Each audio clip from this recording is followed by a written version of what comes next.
தினம் ஒரு தகவல் டே 9. குடியரசுத் தலைவர் துணை குடியரசுத் தலைவர் பதவி வகித்த உச்சநீதிமன்ற தலைமை நீதிபதி யார்?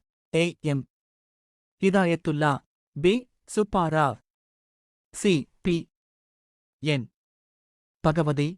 டி. ரஞ்சன் கோகாய். சரியான பதில் ஏ. எம். ஹிதாயத்துல்லா. 1969. மாநிலங்களவையில் முடிவு வாக்கு காஸ்டிங் வோட் அளிப்பவர் யார்? ஏ. குடியரசுத் தலைவர். பி. மக்களவை தலைவர். சி. துணை குடியரசு. டி. பிரதமர். சரியான பதில் சி. துணை குடியரசுத் தலைவர். துணை குடியரசுத் தலைவர் வாக்குகளுடன் காஸ்டிங் வோட் சேர்த்து மொத்த வாக்குகள் எத்தனை? ஏ. 99. பி. 100.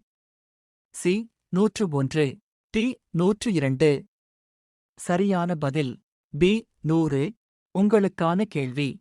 இந்தியாவின் 14வது பிரதமர் யார்? ஏ. மன்மோகன் Singh. B. Narendra Modi. C. Rajiv Gandhi. D. Atal Bihari Vajpayee.